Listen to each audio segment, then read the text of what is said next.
Doctor Jagjit Singh Dhuri, president federation of private schools and associations Punjab. जो CM ने कल फीसां ਨੂੰ ਲੈ ਕੇ ਐਲਾਨ ਕੀਤਾ ਹੈ, ਉਸ ਨੂੰ किस तरह देखते हो आप? देखो, जो पंजाब के मुख्यमंत्री ने जो अनाउंस किया है फीस के बारे में और जो स्कूल की बुक्स और वर्दियों के बारे में, उसमें दो फैसले बड़े अच्छे हैं जिसको हमने फॉलो कर लिया है और हमारे स्कूल्स को हमने गाइडलाइन जारी कर दी हैं। जितने भी फेडरेशन के मेंबर स्कूल्स हैं पंजाब के, ये सभी इसको फॉलो करेंगे और मैक्सिमम हम गवर्नमेंट को कोऑपरेट करेंगे। हमने इस फैसले का स्वागत किया है। जहाँ तक फ़ीस के फैसले का सवाल है, उसमें थोड़ी जल्दबाजी की गई है। हमसे कोई डिस्कशन नहीं किया गया, किसी एसोसिएशन से, किसी नुमाइंदे से कोई इसमें इसके बारे में बात नहीं हुई।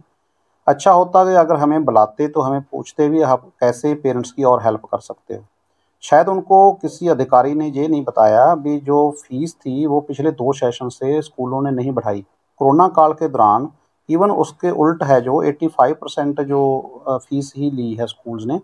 सो ऐसे दौर में जहाँ 2 साल के बाद जब तीसरा साल शुरू हुआ है, अब फ़ीस की बढ़ोतरी होनी थी, वो हम 8% हमें अलाउ किया गया है। पंजाब में एक फ़ीस रेगुलेटरी एक्ट बना था 2016 में, जिसके तहत स्कूल है जो 8% तक की बढ़ोतरी कर सकते हैं। ये भी बढ़ोतरी नहीं है, इसको भी हम कह सकते हैं जो महंगाई बढ़ जाती है उसको काउंटर करने के लिए ये 8% हम बढ़ा सकते हैं। अगर किसी स्कूल के पास कोई ज़्यादा नया इंफ्रास्ट्रक्चर बनाया है या उसने कोई और फैसिलिटीज़ ऐड की हैं तो उसको परमिशन लेनी पड़ेगी। सो ऐसे माहौल में जब पहले से ही फीस रेगुलेटरी एक्ट काम कर रहा है तो ऐसी अनाउंसमेंट करनी नहीं बनती थी, जो अभी कल कर दी गई है। सो मैं समझता हूँ ये फैसला जो हमें भरोसे में लेकर हमारे से डिस्कस करके फिर होना चाहिए था। जी। जो वर्दी वाली बात आती है ते एक किताबों वाली बात आती है भी कि खास जगह पर कह देते हैं स्कूल, उसको कैसे देखते हैं? बिल्कुल, देखो ये सही फैसला है, ऐसा नहीं होना चाहिए, हर जगह उपलब्ध होनी चाहिए। उसके लिए स्कूल्स को लिस्ट है जो वो वेबसाइट पर भी डालनी चाहिए, वो हमने निर्देश दिए हैं, इसको और हम सख्ती से लागू करेंगे। तो इसमें हम कोई भी गवर्नमेंट को कंप्लेंट नहीं आने देंगे। और उसके विपरीत जो मैंने पहले ही बताया है, अगर गवर्नमेंट चाहती है भी लोगों को फ़ायदा पहुँचाया जाए, पेरेंट्स को फ़ायदा पहुँचाया जाए, तो हमने एक अपील कर रखी है पहले से ही पंजाब सरकार को भी हमारे स्टेट में जो एजुकेशन है उसको टैक्स फ्री कर दिया जाए। हमारे जो स्कूल पर बसेस हैं, स्कूल की बसेस हैं, उस पर जो टैक्स लगता है वो मुआफ़ कर दिया जाए।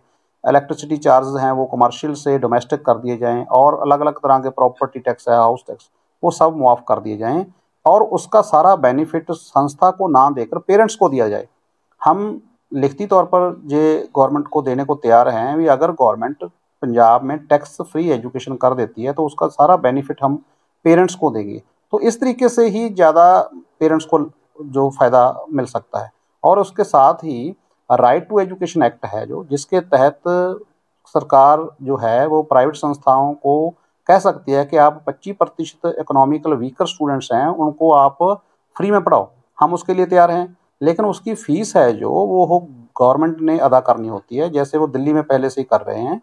दिल्ली में राइट टू एजुकेशन के तहत जो कमज़ोर, आर्थिक तौर पर कमज़ोर विद्यार्थी हैं, उनको स्कूलों में, प्राइवेट संस्थानों में फ्री पढ़ाया जा रहा है। उसके जो 2600 के करीब जो रुपए पर मंथ हैं जो, वो स्कूल्स को दिए जा रहे हैं।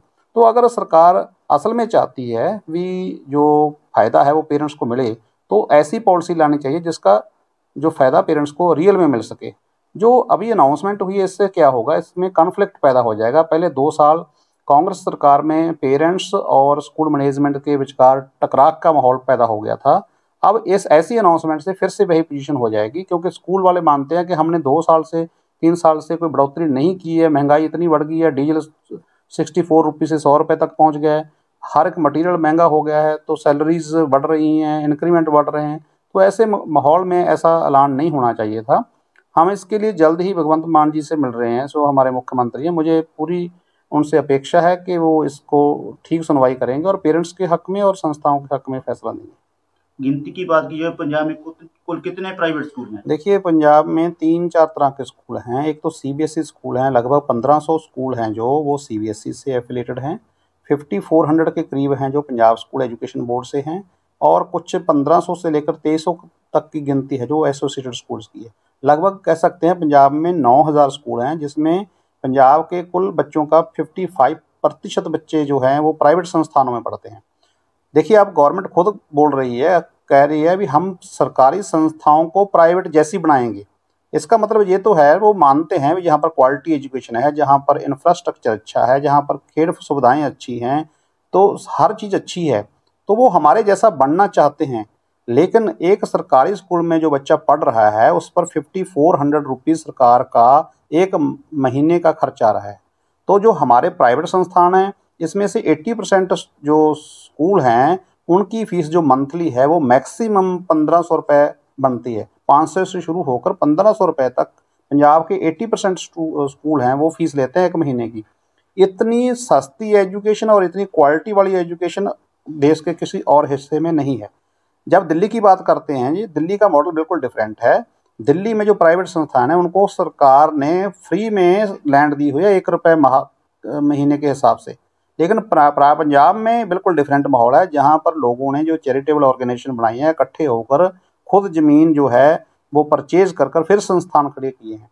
तो मुझे लगता है जो संस्थाएं 55% योगदान दे रही हैं, हमारे पास 5 लाख परिवार हैं जो रोज़गार ले रखा है उन्होंने, तो ऐसे माहौल को ठीक ठाक चलाना चाहिए, मैं तो ये समझता हूँ। इस फैसले से आमदनी कितनी कम हो सकती है प्राइवेट? देखो, आमदनी तो किसी ने करनी नहीं होती, जो चैरिटेबल ऑर्गेनाइजेशन होती हैं। लेकिन अगर ये फैसला इम्प्लीमेंट हो जाता है, पहले से ही कोरोना की मार में 30% स्कूल आ चुके हैं, अगर ये इम्प्लीमेंट हो गया तो मैं दावा के साथ कह सकता हूँ कि 30% स्कूल पंजाब के जो गाँव में हैं, विलेजेस में हैं, इकोनॉमिकल मॉडल पर हैं, वो सारे बंद हो जाएंगे।